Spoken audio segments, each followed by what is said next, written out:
महोदय, आपके नेता बोल रहे हैं। मैं सदन में लाए गए विश्वास मत के विरोध में खड़ा हूं।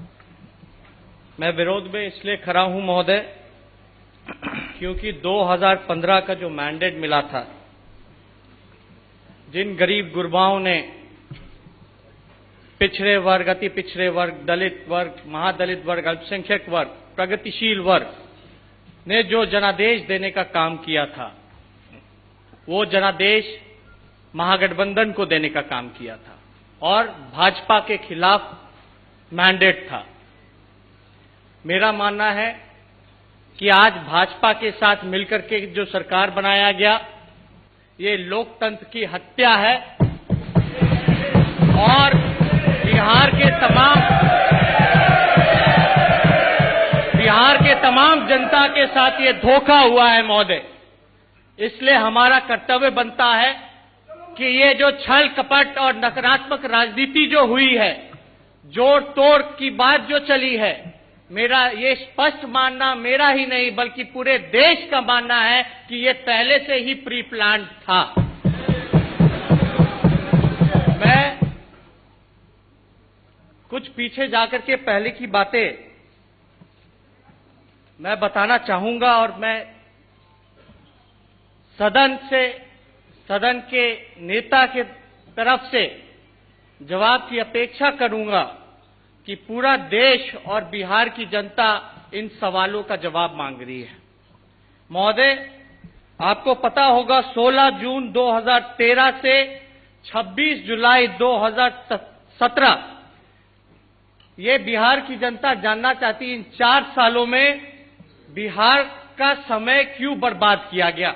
जब पहले ही भाजपा के साथ थे तो 4 साल में 4 सरकारें बनाई गई महोदय, और सरकार बनाने के बाद जो समय जो व्यर्थ किया गया, किस प्रकार से बार बार सरकार बनती है, बिगड़ती है, अधिकारी को समय नहीं मिल पाता, कंफ्यूज रहते हैं। तो ये जो 4 साल जो बिहार का विकास का जो नुकसान हुआ है, ये बिहार की जनता इसका जवाब मांगना चाहती है कि 4 सरकारें जो बदली हैं, 4 नए सरकारें का गठन जो हुआ, ये क्यों हुआ, किसके लिए हुआ, या केवल एक व्यक्ति विशेष का इंडिविजुअल मामला होकर के या इंडिविजुअल के कारण ये 4 जो सरकारें बनी, ये बना, ये बिहार की जनता जानना चाहती है।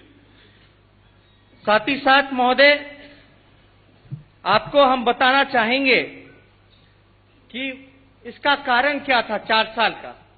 क्या इसका कारण बीजेपी था, 4 बार जो सरकार बनाने की जो बात आई? क्या इसका कारण आरजेडी था, या इसका कारण मांझी जी थे या नीतीश जी थे? ये बिहार की जनता सब लोग जानती है, लेकिन ये बताना चाहिए सदन को कि इसका जिम्मेवार कौन था। 4 साल समझिए कि कितना बड़ा नुकसान बिहार की जनता को हुआ, एक इंडिविजुअल को छवि बनाने के लिए, एक बेनिफिट पहुंचाने के लिए, और ये ड्रामा लगातार इतने सालों से चलता रह रहा है, ये हम लोगों के समझ के परे है। कभी भाजपा के लोग इधर बैठते हैं, कभी भाजपा के लोग उधर बैठते हैं, कभी हम उधर बैठते हैं, कभी हमको यहां बैठना पड़ता है। तो यहां लोकतंत्र का बात की जाती है, डेमोक्रेसी की बात करती है, तो जनता मालिक होती है। जब जनता ने एक सरकार को चुनने का काम किया, महागठबंधन को मैंडेट देने का काम किया, तो ये तो 5 साल चलना चाहिए था, लेकिन ये क्यों नहीं चला? और हम तो बीजेपी के लोग यहां मौजूद हैं, साथ सरकार में हैं, हम उनसे भी पूछना चाहेंगे कि आपको 2013 में नीतीश कुमार जी ने सारे मंत्रियों को बर्खास्त क्यों किया? इसका क्या कारण था? क्या आप लोगों ने भ्रष्टाचार किया था? क्या आप लोगों ने इंटरफेरेंस सरकार में करने का काम किया था? इसका जवाब आप भाजपा के लोगों को देना चाहिए। दूसरा, कितनी भद्दी भद्दी गालियां आप लोगों ने, अपनी मनपसंद की गालियां माननीय मुख्यमंत्री जी को देने का काम किया। हम बताना नहीं चाहेंगे, लेकिन आप ये देखिए, आपके पास 91 एमएलए था बॉस, 91 एमएलए। हम आप लोगों से बोल रहे हैं, बीजेपी को एड्रेस कर रहे हैं। माननीय सदस्यगण कृपया आपस में टोका टोकी नहीं करें। और जैसे अभी नेता विरोधी दल बोल रहे हैं और सब लोग सुन रहे हैं, उसी तरीके से जब कोई भी माननीय सदस्य बोलेंगे, सारा सदन इसी शांति से उसकी सबकी बात सुनेगा। मैं कहना चाहता हूं कि आपके पास, जब भाजपा के पास उस समय 91 एमएलए थे, तब जिस तरह से दूध में मक्खी हो जाता है, उस तरह से मक्खी को निकाल दिया गया, वैसे आप लोगों को निकाला गया। क्यों? और हमारे पास तो 80 विधायक थे, फिर भी नीतीश कुमार जी ने हिम्मत नहीं जताई कि हमको बर्खास्त कर सके, राजद के लोगों को बर्खास्त कर सके, क्योंकि वो जानते हैं कि हम लोग स्वाभिमानी लोग हैं, आप लोग सत्ता के लालची लोग हैं, भाजपा के लोग। ये जवाब आप लोगों को भी फील्ड में जाकर के देना पड़ेगा। और सारी बातें विस्तार रूप से हम प्रकट करना चाहेंगे सदन में, लेकिन इतना हम जरूर कहना चाहेंगे कि हमारे जो 20 महीने थे सरकार में, वो 29 महीने से काफी बेहतर था। 29 महीने का मतलब, जब नीतीश जी सरकार में थे, ये 16 जून 2013 से 20 नवंबर 2015, यानी 29 महीने इनके, और 20 महीने जब हम थे। हम कहना चाहते हैं कि हमारा जब सरकार था तो सब कुछ अच्छा था, और इनके 29 महीने में किस तरह से सारी चीजें हुई हैं वो सबको पता है। लेकिन महोदय, ये हारने से ही नहीं, बल्कि उनका राजनीतिक वजूद खत्म होने से, नीतीश जी का जो हारने से ही नहीं हम लोगों ने बचाने का काम किया आरजेडी और कांग्रेस ने, इनका राजनीतिक वजूद भी आरजेडी और कांग्रेस ने बचाने का काम किया था महोदय। ये हम कहना चाहते हैं। हम ये कहना चाहते हैं कि जहां तक छवि की बात है, जहां तक विकास पुरुष की बात है, तो जब जब ये विकास पुरुष अकेले चुनाव लड़े, और ये पूरा देश जानता है कि नीतीश जी का कितना बड़ा आधार है बिहार की राजनीति में। आपको कुछ आंकड़ा हम गिनाना चाहेंगे। नीतीश कुमार जी जब अकेले लड़े 1995 में, तब झारखंड और बिहार एक था, 324 सीटें हुआ करती थी, लेकिन मात्र केवल 7 सीट पे ये सिमट करके आ गए।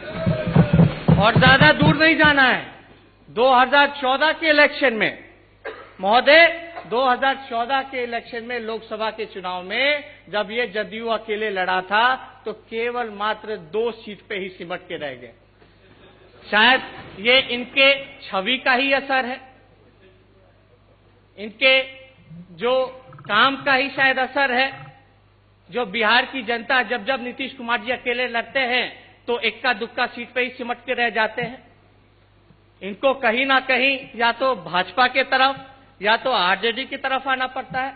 तो कौन सी सिद्धांत, कौन सा विचारधारा, कौन सी नैतिकता, ये बिहार की जनता जानना चाहती है नीतीश कुमार जी से और मुख्यमंत्री जी से। ये कौन सा विचारधारा है महोदय? जो आरोप हम पे लगे, हमारे परिवार पे लगे, ये 4 महीने 5 महीने से सुशील मोदी जी बैठे हैं, ये लगातार आरोप लगाते रहे। जब आरोप लगा तो जदयू के लोग खामोश क्यों थे? उस समय जीरो टॉलरेंस की नीति नहीं थी। सुशील मोदी जी के कहने के अनुसार तो वो कहते थे कि बड़ा उनके पास सबूत है। तब जदयू के प्रवक्ता कुछ दिन पहले तक अमरूद खाते रहे, चुप्पी साधी रखी, क्यों नहीं तब कोई कुछ बोला। और ये आरोप एक राजनीतिक षड्यंत्र के हिसाब से, पॉलिटिकल वेंडेटा के हिसाब से, एकमात्र एक्सक्यूज कि नीतीश जी भाजपा में क्यों कैसे जाएं, इसका एक्सक्यूज ढूंढने के लिए ये सुनियोजित ढंग से पहले से ही ये कार्यक्रम इन लोगों का चल रहा था। मिली भगत थी कि किस प्रकार से महागठबंधन छोड़े और भाजपा में जाने का काम करें। पूरी तरीके से प्लानिंग की गई महोदय। और इस प्लानिंग में जो परसों रात जिस तरह से बातें हुई, तुरंत हड़बड़ में जिस प्रकार से माननीय मुख्यमंत्री जी ने रिजाइन दिया, इसका हमको बहुत दुख है। हमको इसका इसलिए दुख है कि जो महागठबंधन के जो कार्यक्रम चल रहे थे और 2 साल इनके अंतर्गत हमने काम किया, और सच बताएं तो हमारा कभी भी मुख्यमंत्री जी पे या आरजेडी का या हमारे नेता लालू जी का कभी भी कोई ऐसा दबाव नहीं रहा। हमने पूरे विश्वास के साथ इनको मुख्यमंत्री बनाने का काम किया, सिंगल लार्जेस्ट पार्टी होने के बावजूद भी। और मुख्यमंत्री जी हमको हमेशा कहा करते थे, अशोक चौधरी जी भी को भी कहा करते थे कि अब आप ही लोग भविष्य हैं, आप लोगों को लड़ना है। लेकिन लड़ना किससे है? किससे ये कहते थे? इनका मतलब क्या था? संघियों से, भाजपा से। और ये भी बोलते थे कि ये लोग बहुत बड़े साजिश करता है, इन लोगों से आप लोग बच के रहिएगा और देश को भी बचाने का काम कीजिएगा आगे। हम लोगों को तो उम्र खत्म हो गया, राजनीति समाप्त हो गया, अब आप ही लोगों को देखना है। तब क्या आज क्या बात आ गई? आज क्या बात आ गई? देखिए सुशील मोदी जी हंस रहे। आपको शर्म नहीं आया सुशील मोदी जी कि आप सत्ता में आ गए? आपको अपमानित महसूस नहीं हुआ? आपको अपमानित महसूस नहीं हुआ?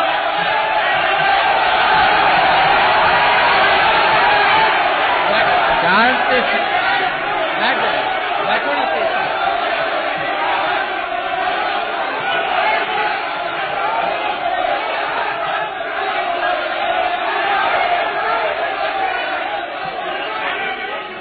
अच्छा ठीक है, बैठ जाइए। अब तो सरकार में है, अब तो सरकार में है, अब तो सरकार में सुनने की आदत डाल लीजिए। बैठ जाइए। महोदय, ये शर्म कोई अनपार्लियामेंट्री वर्ड तो है नहीं, शर्म कोई अनपार्लियामेंट्री वर्ड तो है नहीं।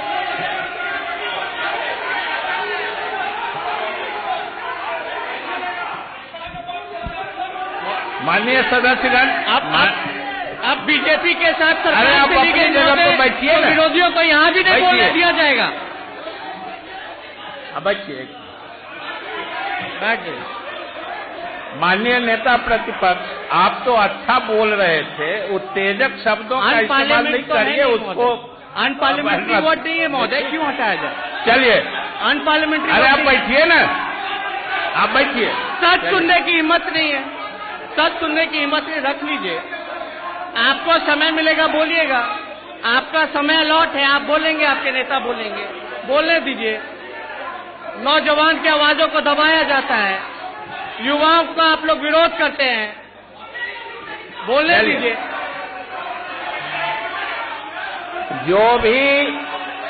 जो भी असंसदीय शब्द का उपयोग होगा उसे सदन की कार्रवाई से निकाल दिया जाएगा। हम लोग इसका इस्तेमाल भी उपयोग भी नहीं करेंगे। आप अपनी बात जारी रखिए। महोदय, अरे बैठिए ना, बैठिए। लगातार एलिगेशन रहते रहे। अब तक मेरा ये कहने का मतलब रहा कि ये सुनियोजित ढंग से पहले से ही इनकी बातचीत तय थी। इनको तेजस्वी एक बहाना था, इनको बीजेपी में जाना था, इसलिए ये सारा ढकोसला किया गया। और मुझे दुख होता है कि एक 28 साल का नौजवान, एक उप मुख्यमंत्री, और बिहार में जिसकी सबसे ज्यादा आबादी है युवाओं की 60%, आज जब युवा डिसीजन मेकिंग में, पॉलिसी मेकिंग में बैठता है तो किस किस प्रकार से नेगेटिव राजनीति हो रहा है। 28 साल की उम्र में हम हर चीज देख रहे हैं, झूठा मुकदमा भी झेल रहे हैं 28 साल की उम्र में। लेकिन 28 साल की उम्र में ये जितने झूठे मुकदमे, जितना अन्याय। अरे आप सब लोग बैठिए।